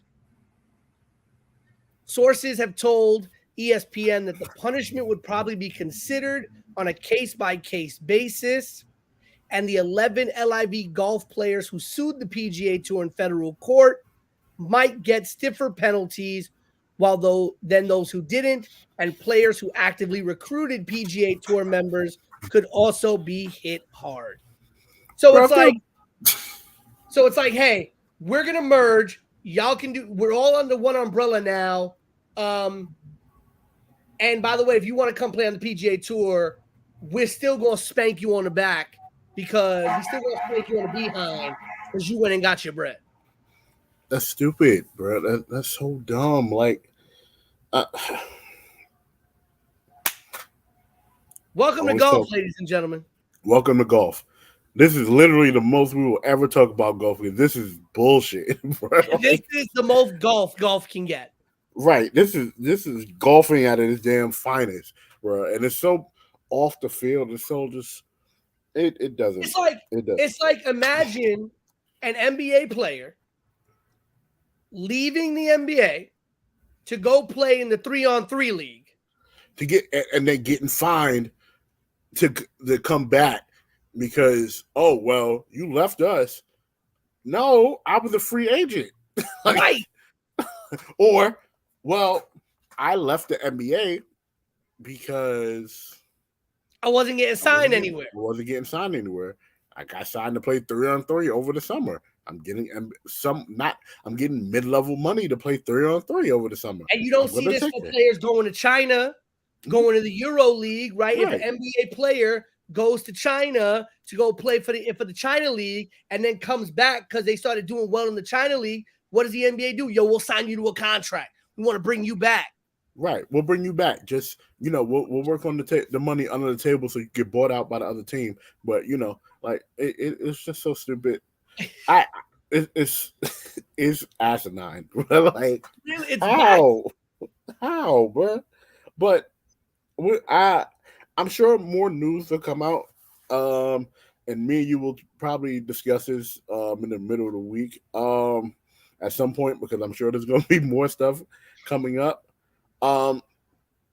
But yes, what an episode. I know it went long, but I really don't care. But first episode back, I thought it was fun. Yeah, no, first episode back was great. Shout out to everybody. Shout out to the Queen. Shout out to BK Matt. Shout out to you, Pete. Shout out to myself. It's been a bit of a journey to get back here, but like I said, the show will be every other week. We will have stuff in between. I'm working with Peter to get a couple things jumping with him. Just look out for something with We Are Wrestling in Yerrr Sports Show together.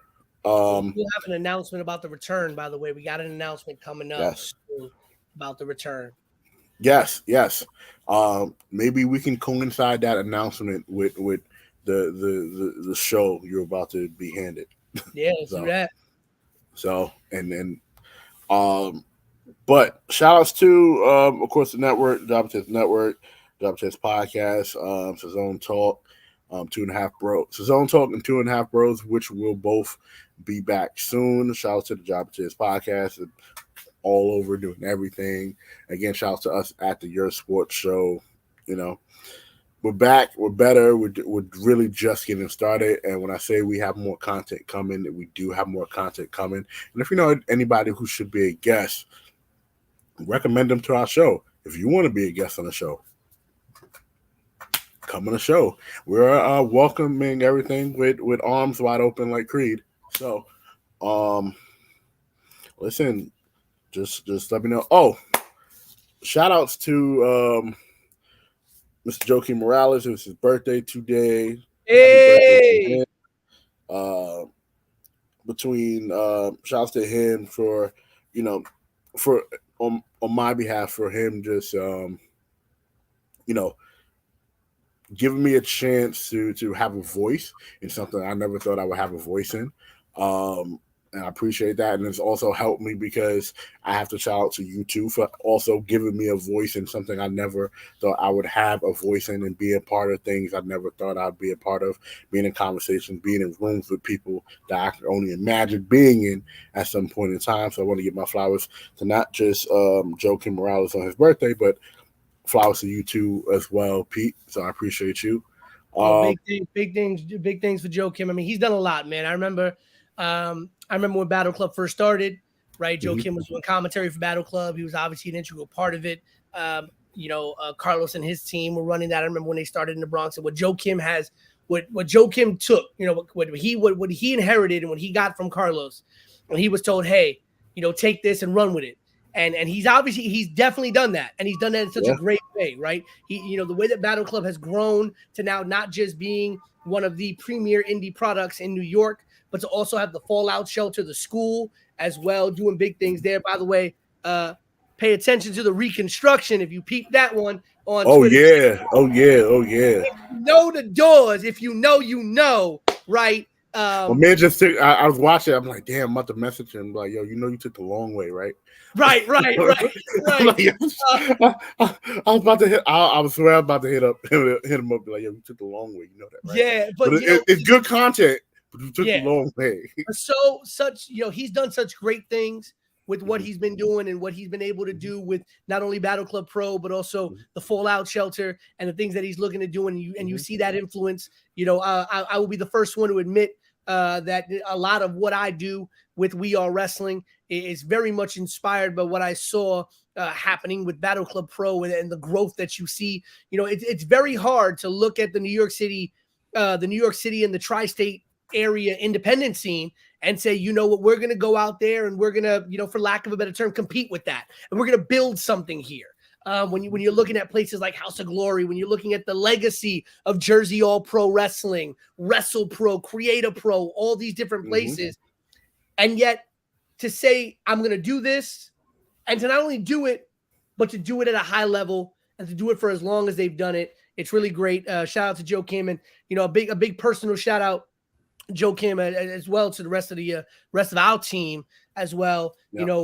When my mother passed away, Joakim, one of the first people there for me, you know, send his condolences, really be there for me and stuff like that. And happy birthday to the man, and hopefully a lot more birthdays to come. Absolutely.